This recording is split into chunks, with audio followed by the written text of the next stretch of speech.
4 से 6 जून 2025 के बीच आरबीआई यानी रिजर्व बैंक ऑफ इंडिया की मॉनेटरी पॉलिसी कमेटी की मीटिंग हो रही है और इस पर पूरे देश की नजरें टिकी हुई है। काफी सारे एक्सपर्ट्स मान रहे हैं कि इस बार आरबीआई फिर से रेपो रेट में कटौती कर सकता है, वो भी लगातार तीसरी बार। अगर ऐसा होता है तो आम जनता, खासकर होम लोन लेने वाले लोगों को बड़ी राहत मिल सकती है। सबसे पहले बात करते हैं रेपो रेट की। तो ये वो रेट है जिस पर आरबीआई बैंकों को शॉर्ट टर्म लोन देता है। जब आरबीआई रेपो रेट कम करता है तो बैंक भी अपने कर्ज सस्ते करते हैं। इसका सीधा असर होम लोन, कार लोन और पर्सनल लोन की ईएमआई पर पड़ता है। यानी रेपो रेट कम हुआ तो आपकी ईएमआई भी कम हो सकती है। इसलिए हर बार एमपीसी की मीटिंग होती है तब सबकी नजर इस बात पर होती है कि रेपो रेट में क्या बदलाव होने वाला है।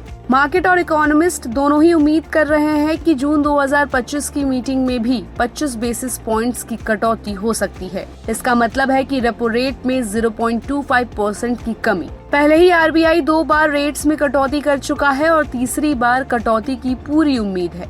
इन्फ्लेशन अभी काफी हद तक कंट्रोल में है और इकोनॉमी को बूस्ट देने के लिए सस्ती फंडिंग जरूरी है। आरबीआई का मकसद ग्रोथ और सपोर्ट करना है और उसके लिए मॉनेटरी पॉलिसी को थोड़ा और आसान बनाना पड़ेगा। अब बात करें कि सस्ते लोन से जनता को कैसे फायदा मिलेगा, तो अगर रेपो रेट में कटौती होती है तो बैंकों को भी कम इंटरेस्ट पर पैसे मिलेंगे। इसका सीधा फायदा कस्टमर्स को मिलेगा। मान लीजिए आपने 40 लाख का लोन लिया है और इंटरेस्ट रेट 9% से घटकर 8.75% हो जाती है, तो आपकी ईएमआई में कुछ हजार रुपए की राहत मिल सकती है। जो लोग अब नया लोन लेने का सोच रहे हैं उनके लिए भी ईएमआई कम हो जाएगी।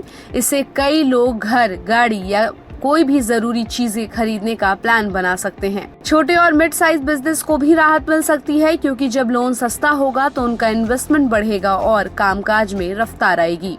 क्रिसिल के चीफ इकोनॉमिस्ट का कहना है कि आरबीआई इस साल 2 बार और रेपो रेट कम कर सकता है और उसके बाद पॉलिसी में पॉज ले सकता है। उनका मानना है कि देश की जीडीपी ग्रोथ धीरे धीरे पोटेंशियल के करीब पहुंच रही है, तो ज्यादा कटौती की जरूरत नहीं होगी। कुछ दूसरे इकोनॉमिस्ट भी मानते हैं कि अगर ग्लोबल अनसर्टेनिटीज जैसे यूएस फेडरल रिजर्व की पॉलिसीज, ऑयल प्राइसेस एक्सेट्रा ज्यादा बढ़ती है तो आरबीआई थोड़ा कॉशियस हो सकता है। लेकिन ज्यादातर एक्सपर्ट्स यही मान रहे हैं कि अब जब इन्फ्लेशन कंट्रोल में है तो ग्रोथ और पुश करने के लिए रेट कट करना लॉजिकल स्टेप होगा। पिछले कुछ महीनों में फूड इन्फ्लेशन में गिरावट आई है, साथ ही क्रूड ऑयल के दाम भी रिलेटिवली स्टेबल हैं। इससे ओवरऑल सीपीआई यानी कि consumer price index inflation manageable रह रहा है। अगर ये ट्रेंड जारी रहता है तो आरबीआई को ज्यादा टेंशन लेने की जरूरत नहीं है। दूसरी ओर ग्लोबल रिसेशन का डर और डेवलप्ड इकोनॉमीज में स्लो डाउन भी है, खासकर यूरोप और चाइना में।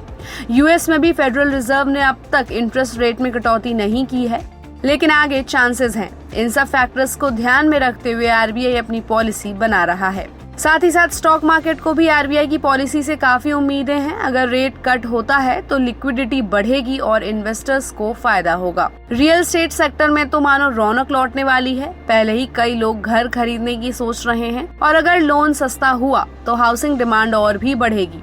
डेवलपर्स भी प्रोजेक्ट लॉन्च करने में और एग्रेसिव हो सकते हैं। आज के टाइम में ज्यादातर यूथ ईएमआई पर ही चीजें खरीदते हैं, चाहे मोबाइल हो, बाइक हो या एजुकेशन लोन। अगर इंटरेस्ट रेट कम होती है तो उनके लिए भी बड़ी राहत होगी। मिडिल क्लास जो सबसे ज्यादा ईएमआई पर डिपेंड करता है उसके लिए ये रेट कट बड़ी खुशी की बात होगी। खर्च में थोड़ी राहत मिलेगी, सेविंग्स बढ़ेगी और कंजप्शन में भी इजाफा होगा। अब सबकी नजरें 7 जून को आरबीआई गवर्नर संजय मल्होत्रा के ऐलान पर है। क्या आरबीआई तीसरी बार रेपो रेट में कटौती करेगा या वो स्टेबल रखने का फैसला करेगा? हालांकि सभी आंकड़े और इकोनॉमिक कंडीशंस यही इशारा कर रहे हैं कि एक और रेट कट मुमकिन है। तो अगर आप घर खरीदने या किसी बड़े खर्च का प्लान बना रहे हैं तो ये सही मौका हो सकता है। बस आरबीआई के ऐलान का इंतजार कीजिए, वो तय करेगा कि आपकी ईएमआई कम होगी या नहीं। तो इस पूरी रिपोर्ट पर आपकी क्या राय है, हमें अपनी राय कमेंट बॉक्स में दें और ऐसी अपडेट्स के लिए देखते रहिए गुड रिटर्न्स। हमारे चैनल को लाइक और सब्सक्राइब करना बिल्कुल भी मत भूलिएगा।